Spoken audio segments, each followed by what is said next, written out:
गिरफ्तार हो चुके हैं। 10 नवंबर 2022 को गिरफ्तार हुए हैं। 15 नवंबर 2022 को ऑरबिंदो फार्मा 5 करोड़ रुपए के बॉन्ड खरीद के बीजेपी को देता है। अब ये साफ है, आपके पास वो आदमी है, उसका डायरेक्टर आपके पास अंदर है जेल में, पीएमएलए में, मनी लॉन्ड्रिंग में। उसके पिताजी की कंपनी है, आपने 5 करोड़ रुपए उस कंपनी से भारतीय जनता पार्टी ने बॉन्ड में ले लिए। अब आगे सुनिए, ये भी इनकैश करा लिए गए। इसके बाद 6 जनवरी 2023, इस वक्त शरद चंद्र रेड्डी जेल में है। 5 करोड़ रुपए देने के बाद भी जेल में है। शरद चंद्र रेड्डी से दोबारा से पूछा गया, चार्जशीट दायर की गई। चार्जशीट के अंदर ईडी ने कहा कि शरद चंद्र रेड्डी ने माना नहीं है, मगर ईडी कह रही है कि यह किंगपिन है। जो कल अरविंद केजरीवाल जी को किंगपिन बताया जा रहा था, वो 6 जनवरी 2023 में शरद चंद्र रेड्डी थे। उनको किंगपिन बताया गया और उनके खिलाफ चार्जशीट दायर कर दी गई और बताया गया ये सबसे बड़े बेनिफिशियरी हैं। जैसे कल अरविंद केजरीवाल जी को बताया कि ये किंगपिन भी है और बेनिफिशियरी भी है, ये शरद चंद्र रेड्डी थे 1 साल पहले। सौरभ भारद्वाज ने कहा कि जब दिल्ली सरकार नई शराब नीति लागू हुई और लागू थी, तब भी अरबिंदो फार्मा ने 3 करोड़ का बॉन्ड खरीदा। भुनाया किसने? बीजेपी ने। जुलाई 2022 में शराब की नीति वापस ले ली जाती और खबरें आती हैं कि जिन कंपनियों को ठेका मिला था उनकी जांच हो रही है, वे रेडार पर। फिर भी अरबिंदो फार्मा ने बॉन्ड खरीदा और बीजेपी ने ले लिया। अगर आपको रातों रात अमीर बनी, जब इनकी बेल की सुनवाई शरद चंद्र रेड्डी की हो रही थी, अभी वो जेल में ही है, तो उन्होंने ईडी पे आरोप लगाया कि ईडी के लोग उनके ऊपर फोर्स का इस्तेमाल करके, बल का इस्तेमाल करके उनसे झूठी स्टेटमेंट लेना चाहते हैं और उनके एम्प्लॉइज को भी डराया धमकाया जा रहा है। ये हमारा नहीं, शरद चंद्र रेड्डी का अपनी बेल के अंदर स्टेटमेंट है कि मुझको दबाव डाला जा रहा है कि जो ईडी कह रही है प्री डिक्टेटेड स्टेटमेंट मैं दूं। ये जनवरी 20, 2023 की बात है। अब 6 महीने बीतते हैं, आदमी जेल के अंदर सड़ रहा है। करोड़पति बाप का बेटा, कई बड़ी बड़ी कंपनियों का मालिक जेल में चक्की पीसेंगे। अप्रैल आ गया। अप्रैल के अंदर अब आप देखिए क्या होता है। अप्रैल के अंदर करीब 6 महीने बाद शरद चंद्र रेड्डी स्टेटमेंट दे देते हैं कि हाँ मैंने 100 करोड़ रुपए दिए। 6 महीने बाद, कई बार स्टेटमेंट देने के बाद ये उन्होंने स्टेटमेंट दी। उसके बाद मई में ये मामला हाई कोर्ट जाता है। अब उन्होंने जो ईडी उनके ऊपर दबाव डाल रही थी कहने के लिए, जो कि उन्होंने ही बताया, उन्होंने आखिरकार कह दिया। उन्होंने ये बात आखिरकार कह दी अप्रैल 2023 में। अब मई आ गया। मई में उनकी एप्लीकेशन अब हाई कोर्ट के अंदर लगी कि मेरी पीठ में बहुत दर्द चल रहा है। ईडी ने कहा हाँ साहब इनके पीठ में बहुत दर्द है, लिहाजा इनको बेल दे दी जाए। पीठ में दर्द पे हमारे यहाँ ऑफिस से छुट्टी नहीं मिलती, ईडी ने इन्हें बेल दे दी। मिलती है किसी को पीठ में दर्द पे ऑफिस से छुट्टी?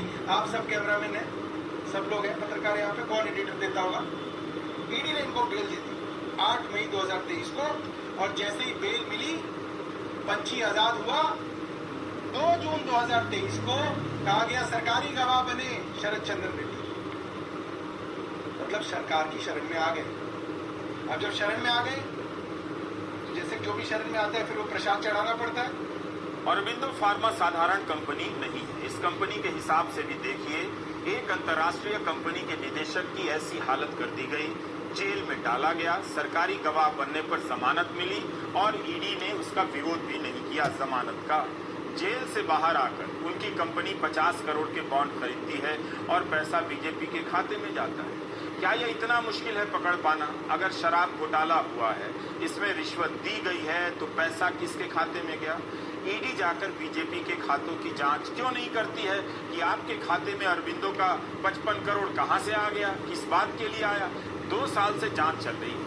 अगर कंपनी ईडी के रेडार पर है तो वो बॉन्ड खरीदकर बीजेपी को कैसे दे रही है और ईडी को पता कैसे नहीं चल रहा है? ये है मनी ट्रेल। शरद चंद्र रेड्डी की कंपनियों द्वारा दिया गया इलेक्टोरल बॉन्ड्स में भारतीय जनता पार्टी के बैंक अकाउंट में पैसा। आज ये मनी ट्रेल पूरे देश के सामने आ गई है कि शरद चंद्र रेड्डी, औरोबिंदो फार्मा का मालिक, एपीएल हेल्थकेयर का मालिक, यूजिया फार्मा का मालिक, शराब का कारोबारी, उसने 4.5 करोड़ रुपए के इलेक्टोरल बॉन्ड्स दिए एक्साइज पॉलिसी के बनने के दौरान भारतीय जनता पार्टी को। उसके बाद गिरफ्तार होने के बाद 55 करोड़ रुपए के इलेक्टोरल बॉन्ड्स दिए भारतीय जनता पार्टी को। तो जिस मनी ट्रेल की पिछले 2 साल से तलाश हो रही थी, आज वो मनी ट्रेल सामने आ गई है कि आखिरकार शराब के कारोबारियों ने पैसा किसको दिया, पैसा कहां गया और पैसा कब गया। तो अब मैं प्रधानमंत्री नरेंद्र मोदी जी को चैलेंज कर रही हूं। मैं उनके राइट हैंड इन्फोर्समेंट डायरेक्टरेट को चैलेंज कर रही हूं कि आज शराब घोटाले की मनी ट्रेल मिल गई है। सारा पैसा भारतीय जनता पार्टी के बैंक अकाउंट में गया है। तो enforcement directorate Bharatiya Janata party को आरोपी बनाए और enforcement directorate Bharatiya Janata party के राष्ट्रीय अध्यक्ष जेपी नड्डा को गिरफ्तार करे, क्योंकि अब पहली बार एक्साइज पॉलिसी के मामले में आधिकारिक मनी ट्रेल सामने आ गया है। Same thing that as 1 year back, it is an illegal arrest. We are going to fight it out. It is a political case. It is a fabricated case. It is a